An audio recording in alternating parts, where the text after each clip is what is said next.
حضور عبد القادر جیلانی رحمۃ اللہ تعالی علیہ فرماتے ہیں: اے بندہ خدا وکف الاذی، اللہ کے بندوں، اللہ کی مخلوق کو تکلیف دینے سے رک جا۔ اب انہوں نے یہ جو کلمہ بیان فرمایا ہے، تکلیف دینے سے رک جا، اب تکلیف کئی قسم کی ہوتی ہے۔ ہم زبان سے بھی کسی کو تکلیف پہنچا سکتے ہیں، کسی کی غیبت کر کے، کسی کی چغل خوری کر کے، کسی کا کوئی عیب بیان کر کے، یہ ہے ہماری زبان کی تکلیف، یا کسی کے خلاف جھوٹی گواہی دے کر، یا پھر کسی کے خلاف جھوٹ بول کر۔ ہر وہ گناہ جس کا تعلق زبان سے ہے خلق میں، تو گویا ہم اپنی زبان سے اللہ کی مخلوق کو تکلیف دے رہے۔ اور پھر آنکھوں سے بھی تکلیف ہوتی ہے، کسی کی عزت کو تک کر، نامحرم کو تک کر، یہ آنکھوں کی تکلیف ہے۔ کانوں کی تکلیف ہے، کسی کے خلاف برائی سن کر، غیبت سن کر، چغل خوری سن کر، جھوٹ سن کر، یا ہم جس مسلمان بھائی کے خلاف سن رہے ہیں، یوں سمجھیں کہ ہم اپنے کانوں سے اس کو تکلیف پہنچا رہے ہیں۔ اور پھر اسی طرح دل اور دماغ سے تکلیف پہنچانا ہوتا ہے، کسی کے خلاف چاہا کر، غلط چاہنا، غلط خیالات بسا لینا،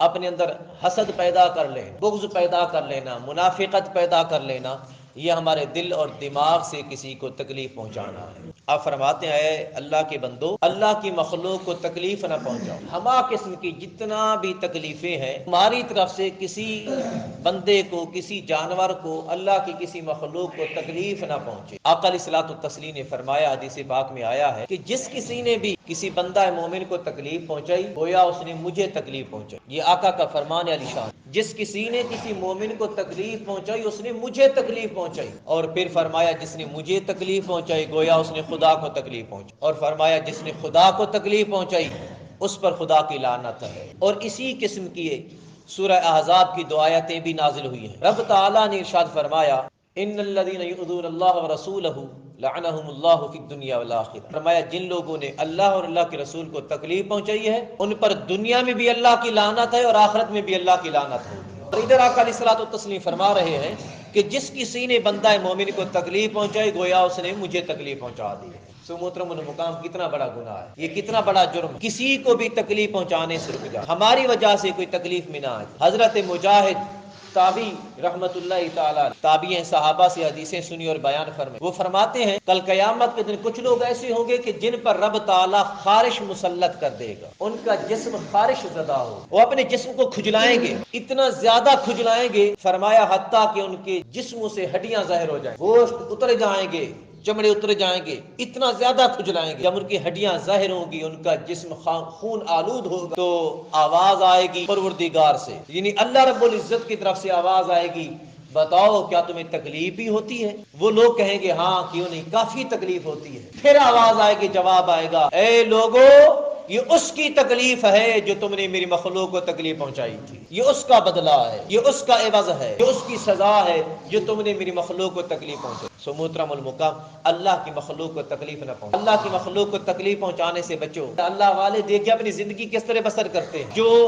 خود کو اہل ایمان کہتے ہیں، جو حقیقت میں اہل ایمان ہیں، جن کے سینوں میں حقیقت ہدایت کا نور بستا ہے، عشق محبت مصطفیٰ بستا ہے، گنبد مصطفیٰ کی محبت رہتی ہے، ان کی زندگی کیسے بسر ہوتی ہے ذرا دیکھیے۔ اللہ والا راستے سے گزر رہا ہے، سامنے کتا سویا ہوا ہے، کتا جس کی ہمارے ہاں کوئی قدر نہیں ہوتی، وہ جانور راستے میں سویا ہوا ہے، اللہ والا رک جاتا ہے، کوئی شاگرد، کوئی مرید آگے بڑھتا ہے کتے کو اٹھانے کے لیے تاکہ اس کو ٹھوکر مارو اٹھے، اللہ والا فرماتا ہے نہیں، رک جا، یہ سو رہا ہے، آرام میں ہے، ہم اپنا راستہ بدل لیتے ہیں، اس کو تکلیف نہ پہنچے۔ ارے وہ سوئے ہوئے کتوں کا احترام کرتے ہیں، ہم تو انسان ہیں، ہمارا حق بنتا ہے جانور نہ صحیح کم از کم اپنے جیسے انسانوں کا تو احترام کریں، اپنے جیسے انسانوں کو تو تکلیف سے بچائیں۔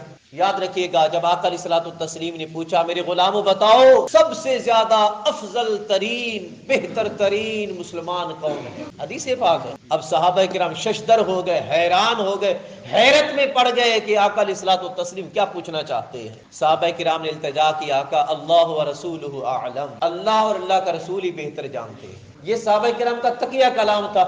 جب بھی صحابہ کرام سے آقا علیہ الصلوۃ والتسلیم کوئی سوال پوچھتے تو صحابہ کرام کی زبان سے یہی الفاظ نکلتے: سونیا آپ جانتے ہیں یا آپ کا خدا جانتا؟ ہم نہیں جانتے۔ یہ ان کا ادب کا مقام۔ جب صحابہ کرام نے التجا کی، عرض کیا کہ یا رسول اللہ آپ جانتے ہیں اور آپ کا خدا جانتے ہیں، ہم نہیں جانتے۔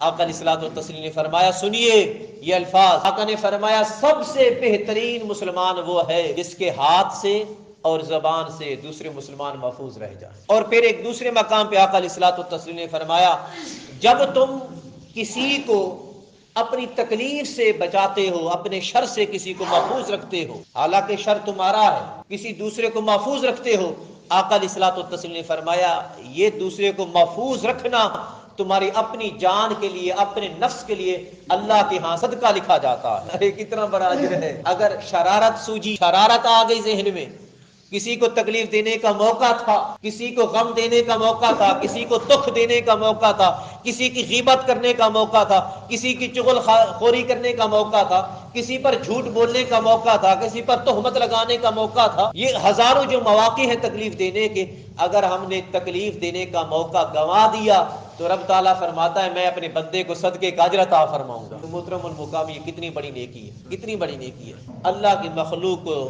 تکلیف دینے سے ہمیشہ ہمیشہ رب تعالیٰ ہمیں بچا کے رکھے اور اپنی رحمت کے سائے میں رکھے۔